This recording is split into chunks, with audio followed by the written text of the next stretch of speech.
ज्ञान वैराग्य से संपन्न पूजनीय श्री साहिब जी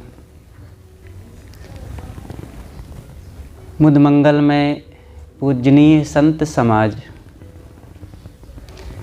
शांति साधना के पथ में अग्रसर सम्माननीय भक्त सज्जनों, भक्तिमयी श्रद्धा मूर्ति माताओं बहनों,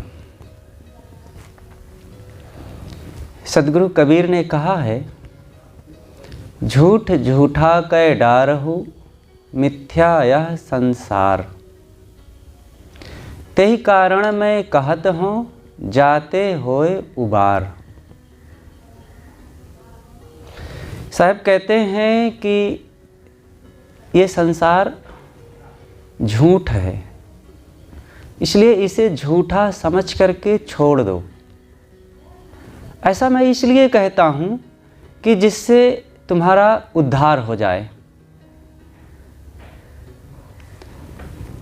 साहब कहते हैं झूठा है यह संसार, तो क्या ये झूठा है? ये धरती आसमान, ये पेड़ पहाड़, ये नदी झरने, ये वन बाग, नर नारी, पशु पक्षी आदि, ये जो तमाम विभिन्नता से भरा हुआ संसार है, क्या ये सब झूठा है? क्या इनको व्यर्थ मान लिया जाए? झूठा नहीं है, ये सब है। कुछ लोग इस संसार को मानने में भूल करते हैं, कुछ लोग तो इसी को पूरा सच मान लेते हैं और कुछ लोग इसको पूरा का पूरा झूठ मान लेते हैं। ये दोनों अतिवाद में चले जाते हैं, एक आत्मा के अतिवाद में और एक जड़ता के अतिवाद में चले जाते हैं। वर्तमान के जो आज के शिक्षित लोग हैं कहते हैं अरे कुछ नहीं, आत्मा आत्मा कुछ नहीं है, सब जड़ तत्व है बस, और ये मिट्टी पानी आग हवा ये चीज़ें हैं, शरीर है, खाओ पियो और शरीर को सुख से रखो, इंद्रियों के भोगों को भोगो और कुछ नहीं। क्या यहाँ है? कोई आत्मा आत्मा नहीं है। जब तक शरीर है सुखपूर्वक इसका लाभ लो, और मर जाने के बाद कौन देखने आता है। यावत जीवेम सुखम जीवेत तृणम कृत्वा घृतम पीवेत। भस्मीभूतस्य, आगे चारवाक जी का एक श्लोक है, मतलब यह है कि जब तक जियो सुख से जियो और कर्ज लेकर घी पियो, मर जाने के बाद कौन कर्ज उतारने आएगा, क्योंकि जीव है ही नहीं है। तो ये जीव ना मानने का अतिवाद है। और दूसरे लोग कहते हैं नहीं, एक ब्रह्म की ही सत्ता है, आत्मा के अलावा कुछ है ही नहीं है। आत्मा के लिए ये सब संसार आत्मा के रहने से दिखता है, आभास मात्र है। उसके लिए कहते हैं कि जैसे सूरज एक है और हजार घड़ों में सूरज का प्रतिबिंब पड़ता है, तो क्या हजार सूरज हो गए? सूरज एक ही है, लेकिन हजार घड़ों में सूरज का प्रतिबिंब आभास मात्र है। ऐसे ही ये सब शरीरधारी हजारों लाखों करोड़ों दिख रहे हैं, ये सब आभास मात्र है। एक आत्मा की सत्ता है और सब में केवल प्रतिबिंब दिख रहा है। आत्मा अनेक नहीं है, केवल एक आत्मा मात्र है और कुछ नहीं है। ये दोनों जड़वाद और चेतनवाद दोनों का अतिवाद है। विवेकवान ऐसा नहीं मानते हैं, पारक सिद्धांत ऐसा नहीं मानता है। पारक सिद्धांत कहता है दोनों है। सद्गुरु कबीर साहब के पास दो लोग झगड़ते हुए आए और दोनों अपनी अपनी बात कहने लगे। एक कहता है देखिए साहब, ये कहते हैं कि सत्ता केवल एक की है। दूसरा कहता है देखिए साहब, ये कहते हैं सत्ता दो है। तब सद्गुरु कबीर कहते हैं दोनों सच कहते हो। कहें साहब ऐसा कैसे हो सकता है? होगा तो एक ही सच होगा, दोनों सच कैसे हो सकते हैं? तब सदगुरु कबीर ने कहा, एक कहो तो है नहीं, दो एक कहो तो गारी, है जैसा रहे तैसा कहें कबीर विचारी। अगर मैं एक कहूँ तो है नहीं, एक कहाँ है? यहाँ हम हैं, आप हैं, तमाम चीज़ें हैं, जड़ जगत का ये पसारा फैला हुआ है और इसी में अनेक नर नारी पशु पक्षी कृमि कीट आदि हैं, सब तो हैं, एक कहाँ है? एक नहीं है, यहाँ बहुत हैं। और दो ही कहो तो गारी, अगर दो कहता हूँ तो उस आत्म अस्तित्व को और उस असंग दशा को गाली देना हो जाएगा। क्योंकि जब साधक साधना में बैठता है और अपनी असंगता में ठहर जाता है, साक्षी भाव में स्थित होकर के आत्मचिंतन स्वरूप चिंतन की उस दशा में पहुंच जाता है, तो वहाँ द्वैत कहाँ रहा? सारा द्वैत समाप्त हो जाता है उस समय। केवल असंग आत्म तत्व अस्तित्व मात्र रहता है। उसी को स्वामी शंकराचार्य जी ने कहा है, अस्ति कश्चित् स्वयं नित्यम अहम प्रत्यय लंबनः, अवस्था त्रय साक्षी सन पंचकोश विलक्षणः। अस्ति कश्चित् स्वयं नित्यम, अस्ति कोई एक तत्व है, एक सत्ता है, स्वयं नित्यम, वो नित्य है और स्वयं है। वो आज है कल ना रहे, ऐसा नहीं है, नित्य है, पहले भी था सदा से, आज है आगे भी रहेगा, नित्य स्वयं नित्यम। वो स्वयं है, किसी के होने से वह है ऐसी बात नहीं है। जैसे कि कई चीज़ें होती है, अमुक के होने से वह होता है, मिट्टी के होने से घड़ा होता है, मिट्टी के होने से मकान होता है, दीपक के होने से प्रकाश होता है, सूरज के होने से छाया होती है, लेकिन आत्मा किसके होने से होता है? स्वयं है, वो किसी के द्वारा नहीं बनता है। आत्म अस्तित्व वो स्वयं है, नित्य है, एक रस है, सदा है, अपरिवर्तनशील है। तो स्वामी जी कहते हैं, अस्ति कश्चित् स्वयं नित्यम, वो नित्य है, स्वयं है।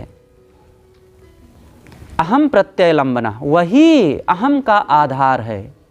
लंबना, लंबना आलंबन, प्रत्यय आधार, मैंपन का जो आधार, जो मैं सब लोग कह रहे हैं सब समय, मैं ये करूँगा, मैं नहीं करूँगा, मैं खाऊँगा, मैं नहीं खाऊँगा, मुझे बड़ी प्रसन्नता है, मुझे इस समय प्रसन्नता नहीं है, मैं थका हूँ, मैं पूर्ण विश्राम को प्राप्त हो चुका हूँ। अनेक बातों में जो मैं का ध्वनन हो रहा है, ये मैं कहाँ से आ रहा है? कोई ईश्वर कह रहा है, कोई अल्लाह खुदा गाड परमात्मा बाहर से कह रहा है। अगर ये शब्दों को सार्थक करना है तो आत्म अस्तित्व में ही सार्थक हो सकते हैं। आत्म अस्तित्व को छोड़ करके ये सारे शब्द केवल हवाई फायर हैं, केवल कथन मात्र है, शब्द मात्र है। ना कहीं ईश्वर, ना कहीं परमात्मा, ना कहीं ब्रह्म, ना कहीं खुदा गाड है। अगर इनको सार्थक करना है तो आत्म तत्व को सामने रखना पड़ेगा, और वो सब के अंदर बैठा हुआ है। उसी को स्वामी जी कहते हैं, अहम प्रत्यय लंबनः, अवस्था त्रय साक्षी सन, वही तीन अवस्थाओं का साक्षी है। तीन अवस्थाएं हैं, जागृत स्वप्न सुषुप्ति। जागते समय वही सबको देखता है, भासात्मक ज्ञान होता है। जागते समय ये चारों तरफ जो दिख रहा है भास हो रहा है, और सोते समय अभावात्मक ज्ञान, और स्वप्न में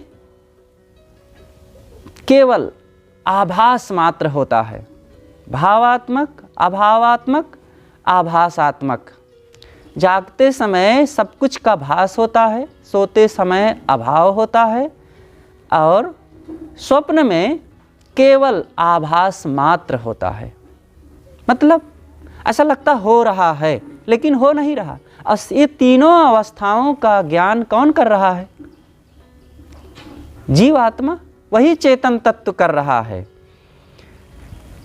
क्योंकि जागते समय तो देख रहा है, सोते समय भी वो देखता है। शरीर की एक अवस्था आ जाती है सोते समय, निद्रा। योग दर्शन में निद्रा को भी एक वृत्ति कहा गया है।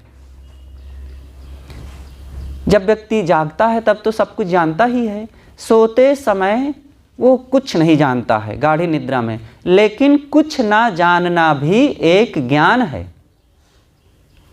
अगर मैं ना होता उस समय और मैं जाग ना रहा होता तो मैं सोते समय कुछ नहीं जाना, और ये कुछ ना जानने का ज्ञान कौन करता? यह भी एक ज्ञान है। लेकिन हाँ, उस समय बताने की अवस्था नहीं थी, इसलिए उस निद्रा के सुख का वो वर्णन नहीं कर सकता है। जैसे एक व्यक्ति का लोटा कुएं में गिर गया तो गोताखोर को बुलाया कि भाई मेरा लोटा कुएं में गिर गया है, इसको निकालना है। गोताखोर आया और कुएं में घुसा, डुबकी लगाया, चला गया नीचे पानी के 15 फीट 20 फीट नीचे। और जैसे ही जमीन के तलहटी पर पहुंचा, हाथ मारा तो लोटा मिल गया। और लोटा मिल गया तो खुश हो गया, लेकिन उस समय बता नहीं सकता कि लोटा मिल गया। जैसे ही बाहर आता है तब कहता है ये देखो लोटा मिल गया। बाहर आकर के बताता है ना, अंदर पानी में नहीं बता सकता। इसी प्रकार जीव सोते समय जान रहा है सोने के सुख को, लेकिन शरीर की एक दशा होने से सारी इंद्रियां शिथिल हैं, निष्क्रिय हैं, तो उस अवस्था में वो बता नहीं सकता। क्योंकि बताने का ज्ञान तो देह से होगा, और देह उस समय शिथिल है, और बताने वाला चेतन है, और चेतन जानते हुए भी बता नहीं सकता। उस समय शरीर के सहयोग से बताएगा। लेकिन जैसे ही जागता है तब शरीर सक्रिय होकर के फिर वो कहता है कि मैंने ऐसा सोया कि कुछ नहीं जाना। तो ये कुछ ना जानना एक ज्ञान है। ये एक चेतन तत्व की उपस्थिति और उसके अस्तित्व का बोध कराता है। और स्वप्न में केवल आभास होता है। घटना ऐसा लगता है घटती है, लेकिन कोई घटना नहीं। कहीं वो राजा बन जाता है, कहीं भिखार बन जाता है, कहीं चोरों द्वारा लूटा जाता है, तो कहीं धन प्राप्त करता है, कहीं मकान बनाता है, कहीं गाड़ी चलाता है। जैसे जैसे दिन की तमाम घटनाएं हुई होती हैं, जीवन की देखे सुने जाने हुए कर्मों के उन संस्कारों को वो स्वप्न में देखता है। कुछ लोग कहते हैं साहब हमने जिन बातों को नहीं सुना, नहीं जाना, नहीं देखा, उनका भी सपना हो जाता है। ऐसा नहीं होता है। ये तो वैसे ही है जैसे कोई कहे कि साहब मैंने बक्से में जो सामान नहीं रखा वह भी खोलने पर निकल आया। ऐसा कैसे हो सकता है? बक्से में तो कोई दूसरा भी सामान डाल सकता है, लेकिन हमारे अंतःकरण में कोई दूसरा नहीं डाल सकता है। हमें भले न याद हो, लेकिन जो कुछ स्वप्न होता है सब हमारा जाना हुआ होता है किसी न किसी ढंग से। तो ये जागृत, स्वप्न, सुषुप्ति तीनों अवस्थाओं का ज्ञाता कौन है? वही चेतनात्मा है। उसी को स्वामी जी कहते हैं अवस्था त्रय साक्षी सन पंचकोश विलक्षणा। और ये चेतन आत्मा 5 कोशों से भी विलक्षण है। 5 कोश, अन्नमय कोश, मनोमय कोश, प्राणमय कोश, आनंदमय कोश, विज्ञानमय कोश। ये शरीर हमारा 5 कोशों से निर्मित है। पहली चीज़ है अन्नमय कोश। अन्न से शरीर पालित पोषित होकर के खड़ा है, चलता है, सक्रिय होता है। अन्न ना मिले तो ये चल नहीं सकता। अब चाहे अन्न के रूप में आप अनाज खाते हो, फल खाते हो, दूध पीते हो, कोई भी चीज़ लेते हो, स्थूल चीज़ जो ले रहे हैं वो अन्नमय कोश का अंश है। दूसरी चीज़ है प्राणमय कोश। ये प्राणों से संचालित है हमारा शरीर। अपान, समान, व्यान, उदान, ये अनेक प्राण हैं। और मुख्य रूप से फेफड़े से नाक तक जो सब समय आती और जाती है, ये हवा, ये भी प्राण है।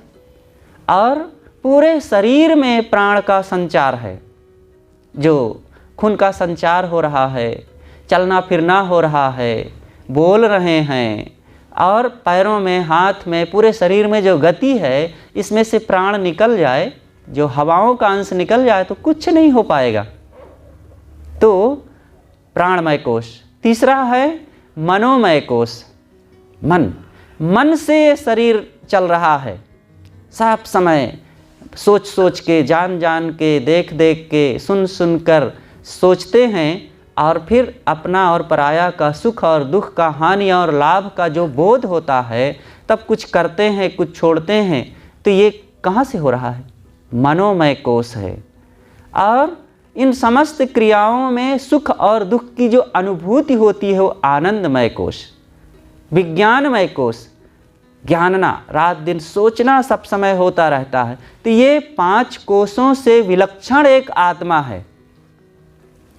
ये सब सोचना तो हो रहा है, जानना करना हो रहा है, लेकिन शरीर के संबंध से, और शरीर से अलग है वो शरीर का संचालक, वो दृष्टा साक्षी चेतन आत्मा।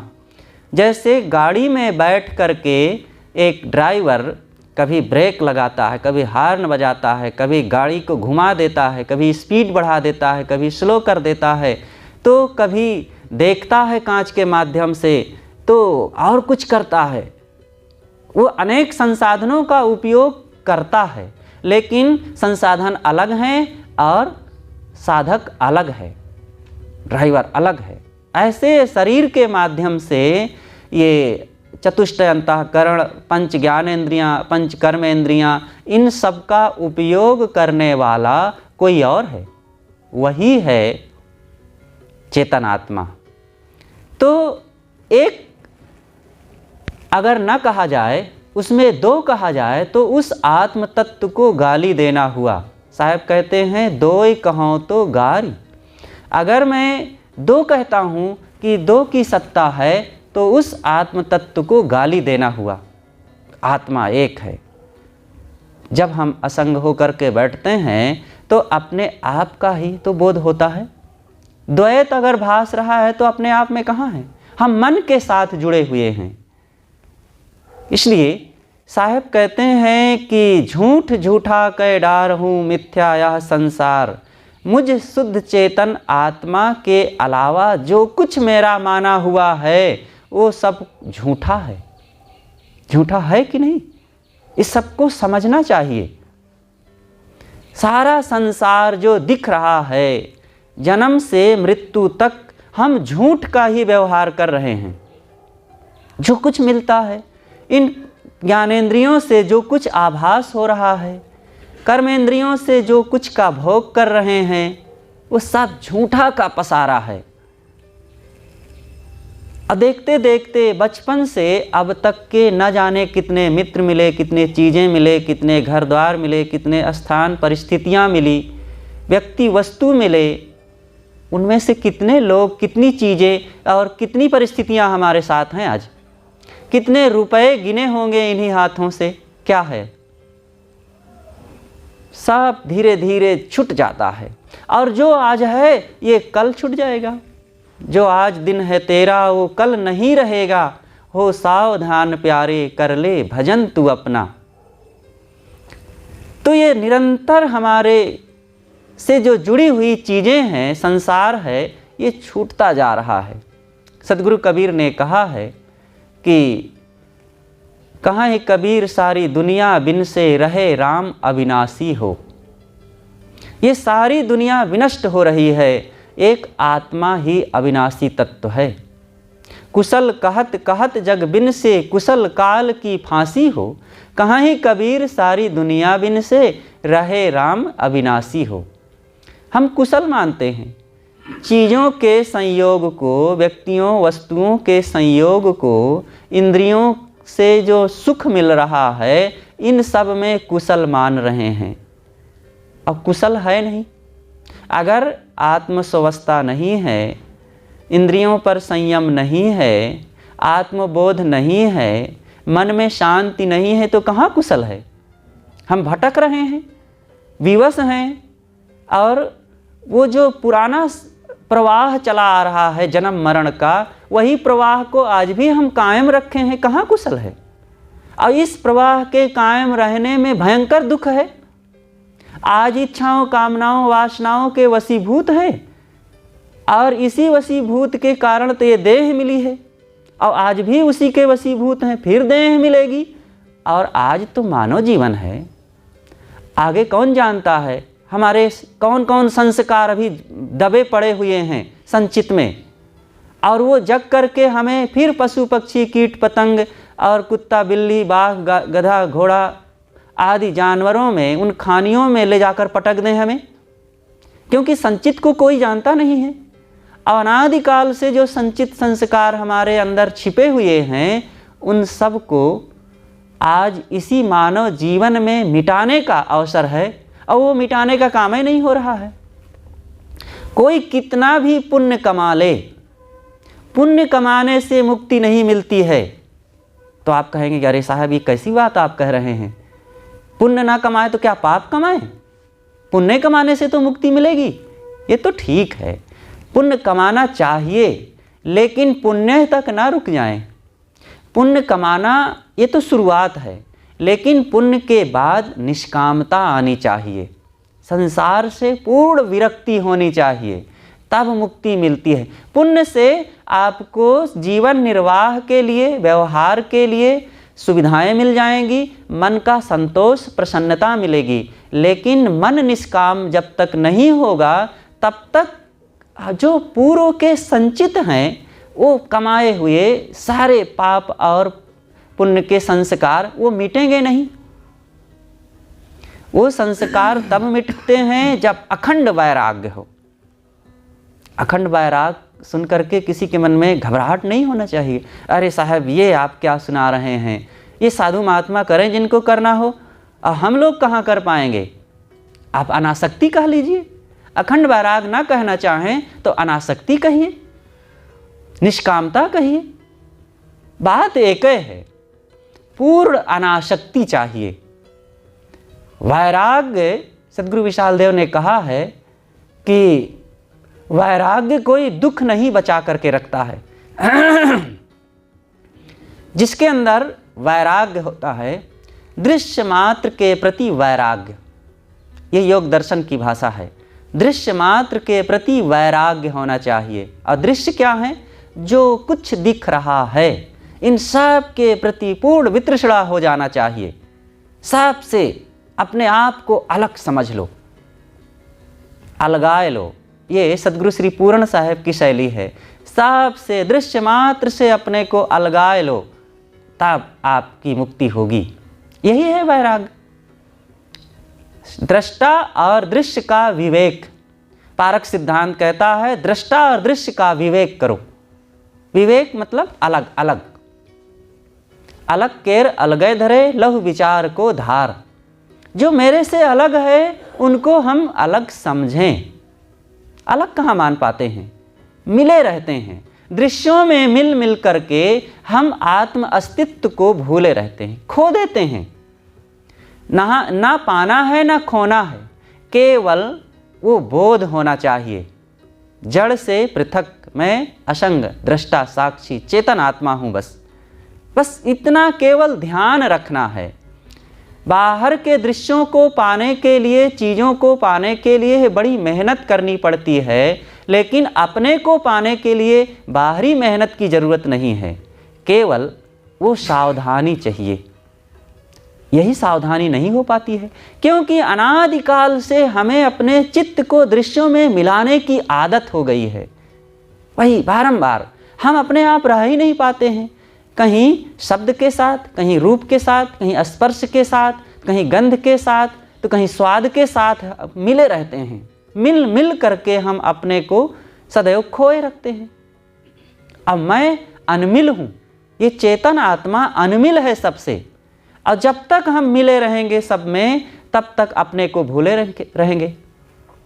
और सबसे अपने को अलग करने के लिए ही ध्यान साधना का काम किया जाता है। इसलिए जब साधक साधना में बैठे तो दृश्यों से अपने आप को विलग करने के लिए चेष्टा करे। किसी भगवान में मिलने की इच्छा ना रखे, देवी देवता परमात्मा में या स्वर्ग में जाने की इच्छा ना करे। ये सब संसार में भटकने का काम है। कहाँ भगवान है, कहाँ देवी देवता है, कहाँ स्वर्ग है जहाँ मिल करके आप कृतार्थ होंगे? कृतार्थता बाहर से मिलती ही नहीं है। सारी कृतार्थता के जो शब्द हैं सब आरोपण है। केवल कृतार्थ स्वरूप मेरा अपना आत्म अस्तित्व ही है। केवल उसको सजग होकर के दृश्यों से विलग होने की ज़रूरत है बस। इसलिए हमें अपने आप में आना चाहिए। तो साहब कहते हैं जो झूठा है उसको झूठा समझो। हम झूठा कहाँ समझ पाते हैं? ये जो पंच विषय भोग हैं, रात दिन उसी में मन लगा हुआ है। क्यों हम जान जान करके भी उन्हीं गलतियों को दोहराते रहते हैं? हर इंसान की यही आदत है कि वो गलतियां बारंबार करता है। कुछ लोग तो बड़ी बड़ी गलतियां करते हैं जो सामाजिक दृष्टि से दोष माना जाता है, तो उसको लोग दंड भी देते हैं। जो सामाजिक दृष्टि से नहीं माना जाता है, व्यक्तिगत दृष्टि से दोष है, वह करके हमें खुद अपने आप में दंड मिलता है पश्चाताप का। और जो व्यक्तिगत रूप में नहीं है, वो साधनात्मक रूप में दोष है, वो करके हम अंदर में खिन्नता, असंतोष, अप्रसन्नता का बोध करते रहते हैं। तो उसको कौन मिटाएगा? हमें ही मिटाना पड़ेगा। इसीलिए कहा जाता है पूरी तरह से दृश्यों से जब तक अपने आप को अलग नहीं करेंगे, तब तक पूर्ण निर्दोष और निष्काम नहीं बनेंगे। और ये अखंड वैराग्य से ही संभव है, पूर्ण अनासक्ति से ही संभव है। इसलिए साधक को केवल थोड़े थोड़े शुभ कर्मों में या कुछ मन इंद्रियों के थोड़े थोड़े संयम में और कुछ दान पुण्य कर लेने में नहीं रुकना चाहिए। ये तो इसलिए कहा जाता है कि ये ना कहा जाए तो एकदम ऊंची बात तो सामान्य लोगों को समझ में नहीं आएगी, और ये भी ना कहा जाए तो ये कर नहीं पाएंगे, तब तो दोनों तरफ से चले गए ना। इसलिए सामान्यतः ये कहा जाता है कि भाई शुभ करो, इंद्रियों पर संयम रखो, पुण्य करो, अपने धन का कुछ सदुपयोग करो धर्म में, और भक्ति भाव रखो। ये तो सब करना ही चाहिए। ये सब करने के बाद वो दशा आती है। ये सब साधन हैं। जैसे कि दान करना चाहिए, लेकिन दान से मुक्ति नहीं मिलती है, वो सहायक है। भक्ति करना चाहिए, केवल भक्ति से मुक्ति नहीं मिलती है, लेकिन हाँ, मुक्ति में भक्ति सहायक है। सेवा करना चाहिए, केवल सेवा से मुक्ति नहीं मिलती है, लेकिन हाँ, सेवा मुक्ति में सहायक है। इसी तरह संयम रखना चाहिए, लेकिन केवल संयम से मुक्ति नहीं मिलती है, किंतु हाँ, संयम मुक्ति में सहायक है। इसी तरह अन्य सारे सद्गुणों को आप ले लीजिए, वो सब सहायक हैं मुक्ति में, किंतु मुक्ति होगी कैसे? पूर्ण निष्काम दशा में ठहरने से। तो ये सब समस्त साधनों को, समस्त अंगों को जब हम अपनाएंगे और अपना करके फिर उससे एनर्जी तैयार करेंगे अपने अंदर, त्याग की शक्ति, भक्ति की शक्ति और संयम की शक्ति, असंगता की शक्ति, और जब इन सारी शक्तियों को इकट्ठा करके फिर ध्यान करेंगे, समाधि में बैठेंगे, तब अपने आप वो असंगता की स्थिति जगती है। ये धीरे धीरे कैवल्य आता है, अकेलापन। और सब तरफ से जब तक अकेले नहीं होंगे तब तक हम मुक्त कैसे होंगे? आज इसी से डर रहे हैं हम। मुक्त होने से, अकेले होने से, दृश्यों को छोड़ने से डर रहे हैं। अष्टावक्र जी महाराज हमारे भारतीय परंपरा में एक ऋषि हुए हैं पुरा काल में। अष्टावक्र गीता एक पुस्तक है। सद्गुरु अभिलाष देव जी ने उस पुस्तक पर भी टीका लिखा है। उसमें एक श्लोक आया है जिसका भाव है कि तुम मुक्ति चाहते हो और फिर भी संसार को पकड़े रखना चाहते हो, संसार को, दृश्यों को, प्राणी पदार्थों को छोड़ने से घबराते हो और मुक्ति भी चाहते हो। अरे भाई, मुक्ति तो सबको छोड़ करके ही मिलती है ना। मुक्ति ऐसी चीज है सबको छोड़े होए, और जब तक राखे अन्न को तब तक तेही को खोए। ये मुक्ति ऐसी चीज है कि सबको छोड़ करके ही मिलेगी। अब हम छोड़ना चाहते नहीं, कहीं पुत्र से चिपकते हैं तो कहीं पति से, कहीं पत्नी से, कहीं धन से, कहीं रूप से, कहीं जवानी से, कहीं सुंदरता से, तो कहीं पद अधिकार से, कहीं नाम से, ये सब में चिपके हैं। अभी हमें कोई कह दे कि राम बोलते तो अच्छे हैं लेकिन बस इतने में हमें लग जाएगा, अच्छा इसका मतलब और कुछ है, मैं अच्छा नहीं हूँ, मेरी रहनी, मेरा जीवन, मेरा व्यक्तित्व तो अच्छा नहीं है, केवल बोलता हूँ, बस इतने में हम भन भना जाएंगे। तो हम नाम से चिपके हैं ना, नाम भर कोई ले लिया। ऐसे ही और चीज़ों में बड़ा मन में ये चिपकाहट होती है, और ये चिपकाहट ही आत्म अस्तित्व से दूर जाना है। सब तरफ से अपने को काटना पड़ेगा, सबको छोड़े होए, सबको छोड़ना है। छोड़ने का मतलब इतना नहीं कि कोई घर छोड़ दिया है और गुरु संतों के पास चला गया है तो अब मुक्त हो गया है। जंगल में जाकर के भी वो संसार में डूबा रह सकता है, और संसार में रह करके भी वो अपने आप को जंगल में समझ सकता है, ठहरा सकता है। ये मन से होता है, मन में साधना होती है, मन से त्याग होता है। लेकिन हाँ, संसार से अलग होकर एकांत में, जंगल में और गुरु संतों की शरण में जाना बहुत बड़ा बल मिलता है, सहयोग मिलता है। क्योंकि दृश्यों और लोगों की संगति का भी तो असर पड़ता है। कोई कुसंग में रहे, भीड़ भाड़ में, प्रपंच में रहे और कहे कि मैं प्रपंचों में रह करके भी अपनी साधना को कायम रखता हूँ, होगा? जैसे कल साहब जी ने सुनाया था सदगुरु विशाल देव की साखी कि कोई कुसंग में रह करके भी अगर बचा रह जाए तो उसके संचित की शक्ति है, संचित का वो बलवान है, इसलिए बचा हुआ है। लेकिन अगर वो कुसंग में बराबर रहेगा तो संचित की शक्ति भी धीरे धीरे क्षीण होकर के वो गिर जाएगा। और कोई कुसंग से हट करके कमज़ोर साधक भी अपने आप को बलवान बना सकता है। तो इसलिए प्रपंचों से, कुसंग से हमें दूर रहने की ज़रूरत है, इसकी ज़रूरत है। लेकिन ये सब साधना मन के त्याग बल से, संयम के बल से, भक्ति के बल से, वैराग के बल से ही संभव है। तो हम सबको इस बल को बढ़ाना चाहिए, आत्म अस्तित्व को, आत्म बल को मजबूत करना चाहिए। तो सद्गुरु कहते हैं कि संसार झूठा है,